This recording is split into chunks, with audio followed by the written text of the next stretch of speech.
This daily dose is brought to you by Pirate.Black. ARRR. So I want to ask you about Pirate Chain. Yeah. Because Pirate Chain has been a project that just said, you know what? Let's adopt zero-knowledge proofs by default now. And the Monero community has been very much the way you described it. Whoa. That's very new cryptography. Right. We need to peer review it very, very well. So Monero community is very cautious, that's the value of it. Yeah. It's so cautious, meticulous. They verify everything. They prune through everything. And I like that I'm hearing you guys say now that you're pushing for adopting ZK snarks onto Monero. What are your thoughts on Pirate Chain? So Pirate Chain, well, we started Zcash, right? Sure, yeah. A lot of people start, ask me, what are my opinions on Zcash? And Zcash is actually a much worse scenario because Zcash, of course, they have a CEO. It's a much more centrally designed system. They have dev taxes, all these kind of things. It glows. Yeah, very much glows. Of course, it has a lower anon-set because privacy is not the default, okay? But Zcash, there are good things we can say about it because it does encourage a lot of development into this technology, which might not exist, to be used in Monero if Zcash people weren't doing it. So I'm not, I'm a Monero person, but I'm not anti any of those other chains. And the same thing goes with Pirate Chain, where I think of it, I look at it more as, okay, these people are testing this for us, right? It's a much smaller project. There's a lot less money in it, okay?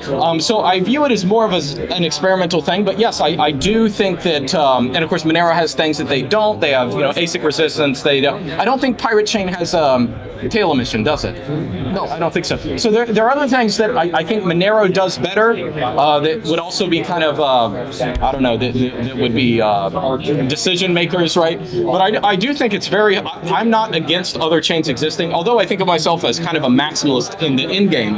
I think that we're all going to be on the same standard eventually. Of course. I think it's good that people are doing development in all these other projects. Yes, I agree. Yeah, definitely. But either way, we are all kind of working together and, in the foster the cryptocurrency sphere. And that's the whole point, to have a trustless system that you can rely on. And again, Rose mentioned, we would like to see Monero use ZK snarks, right? Zero-knowledge proofs.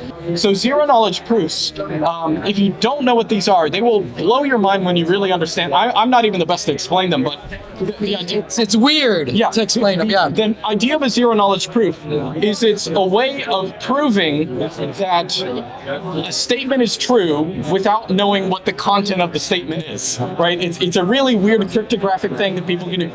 You can look it up and learn all about Alibaba's cave and all the funny metaphors they use to explain it. But it's cryptographic magic, and it's probably a development maybe even bigger than proof of work in terms of its ramifications. Because so for Monero, firstly, we're going to be slimming down transactions.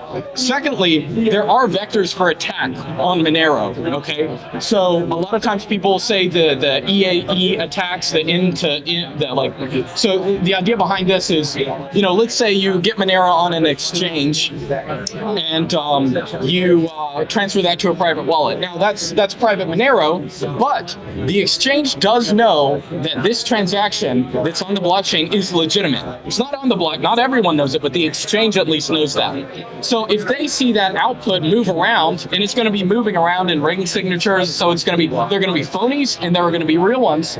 But if that transaction output eventually ends up at that same exchange, well, they can say, oh, well, this transaction went this direction. We don't know who it's been going to because we're using stealth addresses, but it can see where it's gone, and that means that they can eliminate the duplicate, like where that transaction output has been used in another ring signature, they can eliminate those duplicates. And then if they reuse the same wallet to go back into the exchange. So even if because once you're out of the exchange and you move amongst Monero.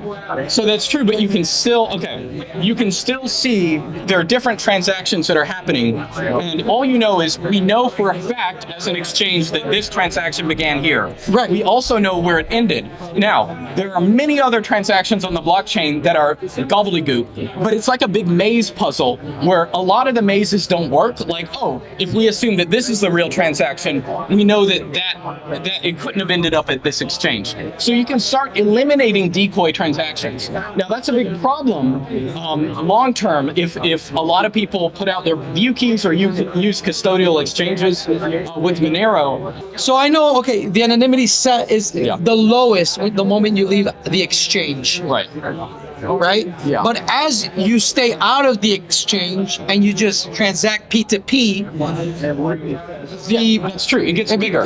But the anonymity set gets big. But the issue is, if someone transfers to that same exchange, on the other end, the exchange can basically do a pincer attack. And they can, by process of elimination, they can say, well, we know this transaction is a decoy. We know that this one's a decoy. Because if that had been the actual course of that money, then it wouldn't have ended up where we know that it ends up. So that's the big issue with that. And I don't think it's like a catastrophic issue right now, but it's another reason why zero-knowledge proofs just avoid this problem altogether. Right. So those are the two big main reasons: blockchain size and blockchain size, and they avoid attacks like this. But also, it's just more elegant technology. Right. It's much more minimalistic. Follow the treasure to pirate.black, because financial privacy today is freedom tomorrow. ARRR!